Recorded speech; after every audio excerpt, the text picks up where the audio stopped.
In the marble heart of Washington, Trump mocked Obama's legacy, sneered at his record, and hurled every lie he could dig up, turning the hearing into a circus of insults and chest-thumping bravado. But the moment Trump went too far and called him a fraud who never belonged in the White House, Obama simply smiled that quiet, knowing smile and dropped the ultimate bomb, exposing the ugly truth Trump had spent years hiding. A truth so devastating it left the entire room gasping and the president's empire of bluster crumbling in real time. The morning air in Washington felt sharp and heavy. Cameras lined the marble steps outside the Capitol, lenses catching every flash of sunlight. Reporters stood shoulder to shoulder, microphones ready as they waited for something huge to go down. Inside the grand hearing room, senators in dark suits shifted in their seats. Aides whispered behind their hands, and the tension was so thick you could almost taste it. This wasn't just another hearing. This was Barack Obama and Donald Trump sitting across from each other face to face, with the whole country watching. Obama walked in first, quiet as always. No big entrance, no wave to the crowd. He carried a thin black folder under his arm, nothing fancy, but the way he held it tight made a few people wonder what was really inside.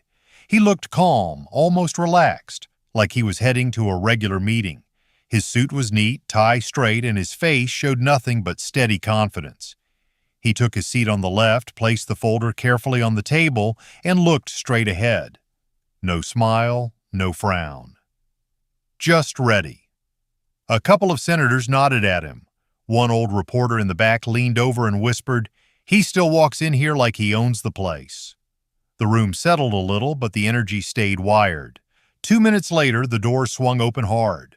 Trump came in fast, chin up, shoulders back, surrounded by aides scrambling to keep up. He waved to a few people on the right side like they were old friends at a rally. A big smile spread across his face, the kind he always flashed for the cameras. But when his eyes landed on Obama across the room, that smile tightened. The look he gave was pure challenge, like he was already sizing up the fight. Trump dropped into the chair on the right, leaned back and adjusted his red tie. He drummed his fingers once on the table, then glanced at his team and gave a small nod. The air between the two men felt electric. Two presidents, two completely different versions of America, now sitting 10 feet apart with no escape. Right before the moderator started, with just 2 minutes left on the clock, Trump leaned toward his top aide. He spoke low, but the room was so quiet Obama heard every word. "Today I end him," Trump muttered, voice sharp and confident. Obama didn't turn his head. He just gave one slow, small nod, eyes still fixed forward. No anger, no reaction. Just that tiny movement that said he'd heard it all. Trump's aide looked nervous. A few people nearby caught the exchange and shifted uncomfortably in their seats. The moderator cleared his throat and stepped up to the microphone. "Ladies and gentlemen, this hearing will focus on the current state of America, our progress, our challenges, and our future. Mr. Obama, you have the opening statement." The room went dead silent. Obama and Trump sat facing each other directly now, eyes locked for a brief second. Then Obama leaned forward slightly and began speaking in that calm, steady voice America knew so well. "Thank you," he said. "Before we dive into numbers and policies, let's talk about something simple. Honesty. We can't fix what we refuse to face. Too many families in this country are working harder than ever and still falling behind. Wages haven't kept up with the cost of living. Healthcare is still out of reach for millions. The gap between the very rich and everyone else keeps growing wider, and that's not just unfair, it's dangerous for all of us." He paused for a second, letting the words settle. The room stayed completely quiet. "Our planet is warming. Storms are getting stronger. Fires are burning longer. These aren't opinions. They're facts staring us in the face. And the divisions in our country. We see it in our neighborhoods, our schools, even inside our own families. We've let anger replace understanding. Shouting has replaced listening. Leadership isn't about pretending everything is perfect. It's about having the courage to face what's broken, even when it's uncomfortable. Halfway through his remarks, Obama reached into his thin folder and pulled out a simple chart. He held it up clearly so the cameras and everyone in the room could see it. The numbers were bold and easy to read. National debt climbing under both parties, inflation hitting working families hard. "Here are the facts," he said quietly. "This isn't about blame, it's about reality." Trump let out a loud scoff and cut him off right there, breaking the rules before anyone else had even spoken. "That's enough," Trump said sharply, leaning forward with a smirk. "You're showing charts now? Come on, Barack. We all know your numbers. This is the same old negative stuff you always push." The room stirred. A few senators looked shocked. It was the first interruption of the day, and it came hard and fast. Trump didn't wait for permission. He jumped straight into his response, voice booming with energy. "You talk about problems. I talk about results. When I came into office, the economy was a disaster. People were losing hope. Now look at us. Jobs are up. Businesses are thriving. The stock market is breaking records. Wages are rising for the first time in years. America is winning again because we put America first." He pointed a finger toward Obama. "You had 8 years, Barack. 8 long years. And what did we get? More debt, more division, more weakness. I fixed it. I brought the jobs back. I made us respected again. People are proud to be American once more. They tell me every day how much better things are. Go to any small town, any factory, they're happy. They believe in this country again." Trump's voice rose with every sentence, full of fire and confidence. "You want to talk about climate? The weather has changed for millions of years. I'm not going to kill American jobs over panic and fairy tales. That's not leadership. That's weakness. You painted a dark picture, but the truth is we're stronger, richer, and prouder than ever before. That's the real America."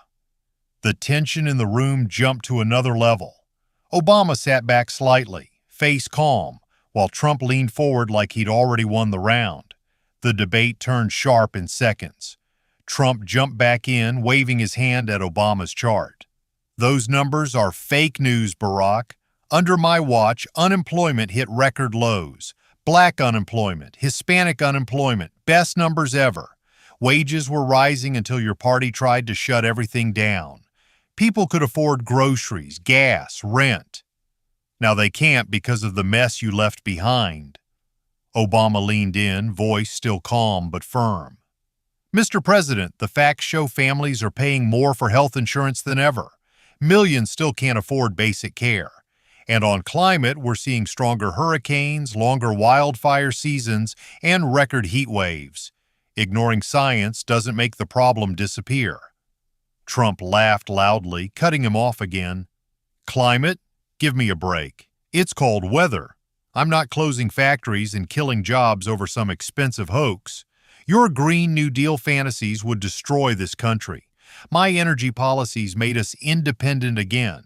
We were exporting oil and gas. People had good-paying jobs. That's reality, not your lectures." The back and forth grew faster and hotter. Obama pressed on healthcare costs and rising debt. Trump fired back with stock market highs and border security wins. Every point was met with a counterpunch. The room felt like a boxing match, with senators leaning forward and reporters typing nonstop. Then Trump leaned forward, eyes narrowed. "You want to talk about division? You're the one who spent 8 years dividing this country. Race against race, rich against poor. You turned Americans against each other. That's your real legacy." Obama didn't raise his voice. He simply nodded to a man sitting in the witness row behind him, a former senior Trump advisor who had quietly asked to speak earlier. The man stood up, looking nervous but determined, and held up a small recorder. "With the committee's permission," the former advisor said, "I'd like to play something that matters here." Before anyone could stop him, he hit play. Trump's own voice filled the room, clear and unmistakable. "We won with poorly educated. I love the poorly educated." The clip continued. "We need to divide them to win. Keep them fighting each other. That's how we get the votes." Gasps and loud murmurs exploded across the hall. Senators looked stunned. Reporters jumped up. Cameras flashed like crazy. Trump's face turned deep red. He slammed his hand on the table. "That's taken out of context," he shouted, voice rising. "You're twisting my words like always. Fake news. That advisor is a traitor who got fired. He's lying." Trump was breathing hard now, pointing straight at Obama. "You bring this garbage in here? After everything? You're the fraud. You're the one who wasn't even born here. You divided this nation worse than anyone. At least I tell it like it is." You smile and stab people in the back. The room was in total chaos. Obama sat perfectly still, watching Trump lose control. The former advisor quietly sat back down. Trump's face was still flushed from the tape. He leaned all the way forward, gripping the edge of the table, and went straight for the throat. "You want to talk about honesty, Barack? Let's talk about you. You weren't even born in this country. You hid your records. You had no right to be president in the first place. You're a fraud, a total fraud. Everybody knows it." The words landed like a slap. Gasps rippled through the room. Senators shifted uncomfortably. Trump kept going, voice getting louder. "You built your whole career on a lie. Birtherism wasn't some crazy theory, it was common sense. You never showed the real documents. You tricked the American people. That's the real fraud here, not me." Obama didn't flinch. He sat quietly for a moment, then a small, sad smile crossed his face. Not angry, not mocking, just tired, like he had expected this. He reached into his thin folder again and pulled out a single sheet of paper, old and slightly yellowed, with the Trump campaign logo clearly visible at the top. "Since we're talking about honesty," Obama said calmly, "let's look at something real." He held the document up. "This is an internal memo from your 2016 campaign, Mr. President, dated August 2016. Before Trump could interrupt, a woman in the witness section stood up. She was a former mid-level staffer on Trump's 2016 team. Her hands shook slightly as she spoke. "I worked on that campaign. I saw this memo myself. Mr. Trump knew the birther claims were false. He read the memo, but he told us to keep pushing it anyway because it fired up the base. He said, and I quote, 'Let them fight over this. It keeps them distracted and loyal.'" The entire room went dead silent. You could hear the air conditioning humming. No one moved. Cameras stopped flashing for a second as if even they were shocked. The former staffer sat back down, looking like a weight had been lifted off her shoulders. Trump exploded. "That's a lie," he roared, slamming his fist on the table so hard the microphones jumped. "She's a disgruntled employee. Fake document. Fake witness. You planted this, Barack. You're desperate." He pointed directly at Obama, fingers shaking with rage. "You're the one who divided this country. You're the fraud. You should have never been allowed in the White House." His voice echoed off the high ceilings. Aides behind him looked panicked. Several senators whispered urgently to each other. Reporters were frozen, pens hovering over notebooks. Obama stayed perfectly still, his hands folded on the table. The sad little smile had faded, replaced by that same quiet steadiness that seemed to rattle Trump more than any shout ever could. He looked straight across at the man who had just called him a fraud and spoke in a low, clear voice that carried through every corner of the room. "Mr. President," Obama said, "yes or no, is the mother of Barron Trump the same woman you presented to the American people as your wife during the 2016 campaign, or has there been a substitution that the public was never told about?" The question hit the room like a bomb. For 2 full seconds, nobody breathed. Then Trump's eyes went wide. His face turned deep red, almost purple. He slammed both fists on the table so hard the water glasses rattled and one fell over. "You have no right," he roared, shooting up from his chair. He pointed a thick finger straight at Obama, hand shaking with rage. "You have no damn right to ask me that. This is a witch hunt. This is disgusting. You're a liar and a disgrace." Trump was standing now, chest heaving, tie crooked, face twisted in fury. "This hearing is a joke. You're trying to destroy me with cheap lies." His voice cracked as he shouted. Security stepped closer but didn't touch him. The entire hall was frozen in shock. Obama didn't stand up. He didn't even lean forward. He simply looked up at Trump and repeated calmly, "Yes or no, Mr. President." The tension was unbearable. Trump opened his mouth again, but before he could scream another word, a man in the back row stood up slowly. He was older, wearing a dark suit with the quiet posture of someone who had spent years protecting presidents, a former Secret Service agent who had been assigned to the Trump family. "Excuse me," the man said in a steady voice. "I served on the protective detail for the first family. I saw things up close." He paused, then delivered the line that blew the roof off the room. "I saw two different women performing the exact same role. Different faces, same position beside the president." The hall exploded. Gasps turned into shouts. Reporters jumped to their feet. Cameras flashed wildly. Senators stood up, some yelling for order while others demanded the agent say more. One woman in the audience actually dropped her notebook. Trump's aides looked like they'd seen a ghost. Trump spun toward the agent, face twisted in disbelief and fury. "Sit down! You're lying! You're all lying!" He slammed the table again. "This is a setup. Barack Obama orchestrated this whole thing." But the agent just stood there, calm and serious, refusing to sit.